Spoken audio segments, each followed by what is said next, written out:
So guys, I'm recording this video at work, so if you hear any wind moving or birds chirping, just know I'm in open air right now and the weather is quite unsettling today. But otherwise, I'm going to have to wait like 9 hours before I can post it, and I don't want to do that to you guys. As always, do subscribe to the channel and hit that notification bell to get updates on when we are posting. But let's get right into the tactical analysis of Barcelona versus Real Betis.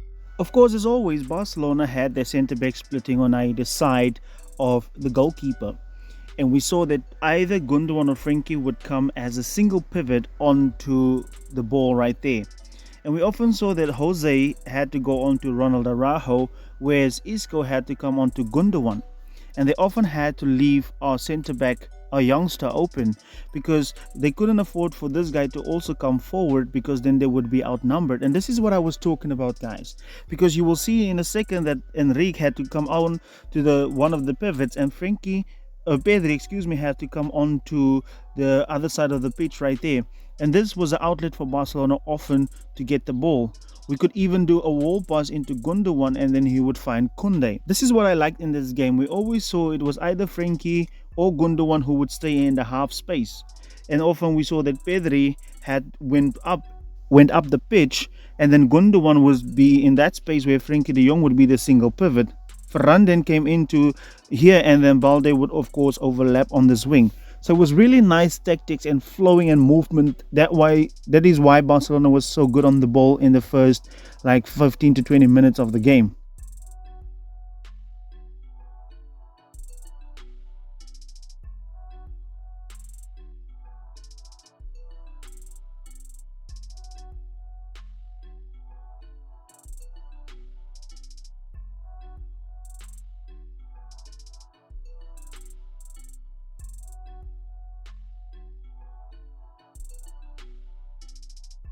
Barcelona had their 3-2-5 situation going on with Koundé, Araujo, and the youngster at the back, and a double pivot. And Barcelona continued to not be static, right? For an example, if Gundogan was the single pivot, Frenkie de Jong would be in the half space in order to get on the ball. And many times his positioning made it very difficult for Henrique to press the centre back. And therefore he had to wait until he had the ball in order to get a press on or put pressure on a youngster, but they could easily just go do a 1-2 pass to get the ball into Frenkie de Jong. And we did see the same to the other side, where Gundogan would do the same over here and Frenkie became single pivot. And this happened the same with Koundé on that side, because this player had to tuck in now, which was some really serious tactics. And unfortunately we couldn't do this to the left hand side, but this tactic worked very well to the right side, where we often could get Lamine Yamal one-on-one, and we all know what happened to that left back, right? Absolutely destruction. But Ferran Torres and Alejandro Balde's dynamic on the left side was pretty good, and we saw that the commentator, I don't know if you guys talked about this, where Xavi wanted them to always have these two positions covered. If Balde was inside in the half space, Ferran had to arc the touchline, and the other way around, which was some serious good tactics from Xavi. We have to give credit where it's due, and this was some great, excellent tactics from Xavi Hernandez.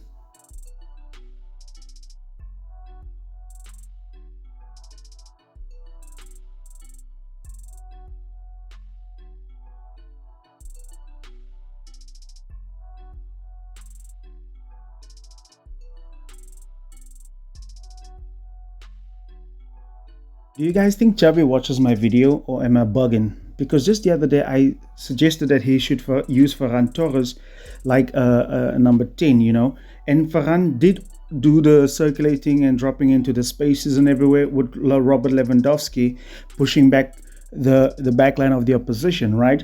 And this was particularly great for Barcelona, as because of the 4-2-3-1 shape, Henrique often had to go on to the centre back, and then we saw one of the pivots had to come on to Frenkie de Jong, right? But because of Lewandowski's positioning, Ferran could easily drop into that space, and the centre back couldn't follow him because of Lewandowski. And often the ball could either then go to Ferran Torres, or the pivot had to stop Ferran, leaving Frenkie de Jong open. And this was some excellent stuff from Xavi, right? Some excellent stuff from Ferran. That's why Ferran could be in the great spaces like he was in this particular game at all times. And I feel bad for Lewandowski, because This is really the position where Ferran would excel, and I would love to see somebody like Joao Felix in a position like this, trying to get on the top of his game, right? So this number 10 worked really well. I wish that Pedri can do the same on the other side, and just circulating, and then we can play with two number 10s even, right? So let me know down in the comment section, do you think that if Xavi watches my videos?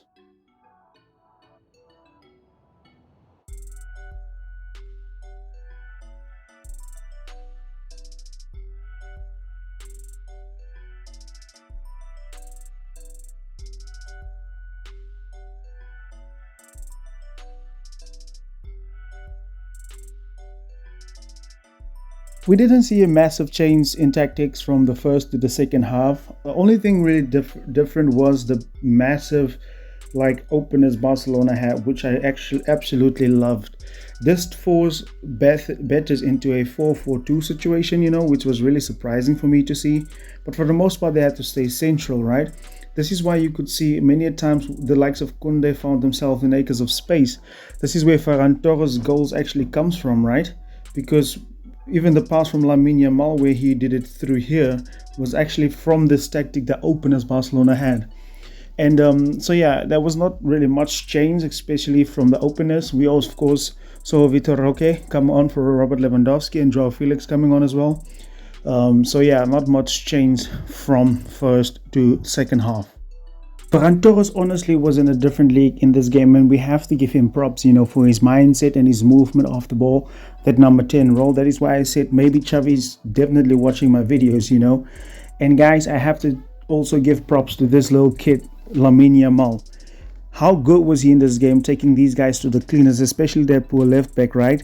And he's going to be a big game player for Barcelona when he grows up. However, as well, I have to, unfortunately, is sadness for Robert Lewandowski. I'm so, how can I say now, I pity this guy so much because he doesn't get the service, right? The moment he went off and then Barcelona scored a goal through the center with Joao Felix, right?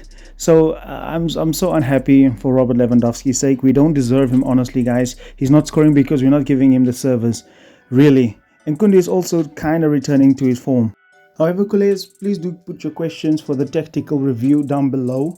We're definitely going to do a video because I'm itching to see what you guys are thinking. Thank you very much for watching. Goodbye.